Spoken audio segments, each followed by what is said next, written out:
Alert. The muscles in my face have weakened to the point where my mouth hangs agape in a very attractive manner. It's okay to stare. Hello, friends and family. I have not updated for a while. I've dragged my feet because the past few months have been rather difficult.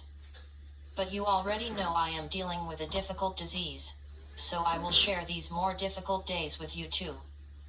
I like being natural, using supplements and therapies instead of prescriptions.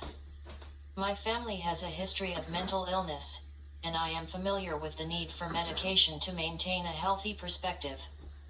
I still would prefer not to take prescription medications. Over the past month, my body has demanded changes. In early October, I ended up in the hospital again with a partially collapsed right lung. Supposedly that is very rare, but I am getting used to very rare things happening to me. While I was in the hospital, I experienced pain after eating and increased tachycardia events. We tried to fix the problems.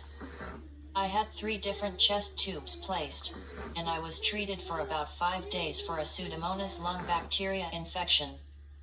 My G tube was converted to a GJ tube to allow venting to try to alleviate pain after eating. That requires me to use a feeding pump to administer the food more slowly. That requires that I no longer use homemade feedings because they clog the pump. The after-meal discomfort was further improved by adding a protein pump inhibitor for reflux. Since the plastic in syringes tends to degrade when frequently exposed to oil, I switched from my natural blood thinner of high-dose vitamin E oil to a synthetic blood thinner. Since I started synthetic formula and the protein pump inhibitor, I have been having occasional episodes of anxiety, so I have started a synthetic anxiety medication since cannabis was not sufficing. My heart rate tends to race daily, so I curtail that with a beta blocker. I am no longer able to use my natural solutions. I have some sadness for that. I am grateful for the synthetic options. I never wanted to have the need to say that, but this is where I am, in need of synthetic medications, and I am deeply grateful.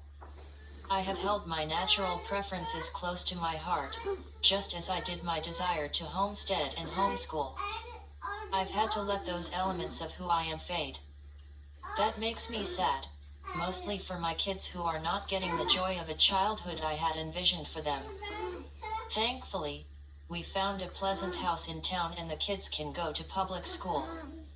Thankfully, my husband can work from home.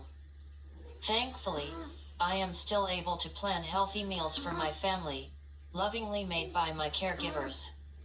My identity has shifted. What remains? My beliefs and my relationships. I pray I will be able to invest in both well. God is in control, and as long as I am able, I will try to invest in these priceless relationships. There have been a few comments suggesting that strong faith would be necessary for someone to live with ALS like I do.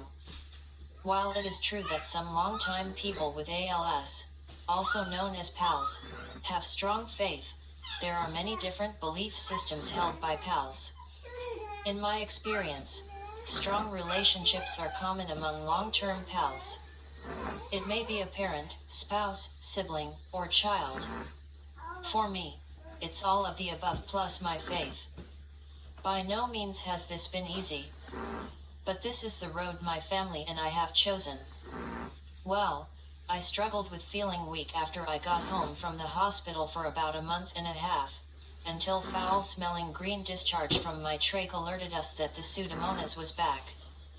I tried 3 doses of Cipro, but the pharmacist and doctor recommended that I stop after developing what seemed to be sharp pains in my feet and lesser pains across my body.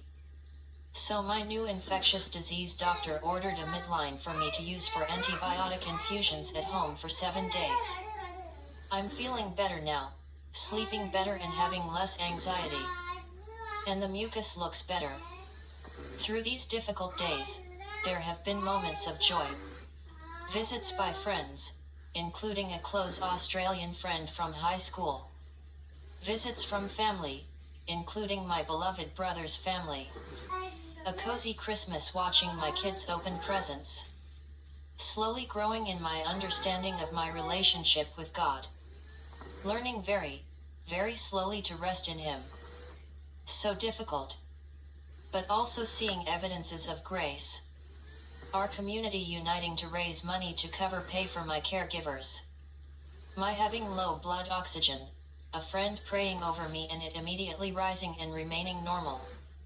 Seeing hope grow in several friends' troubled families.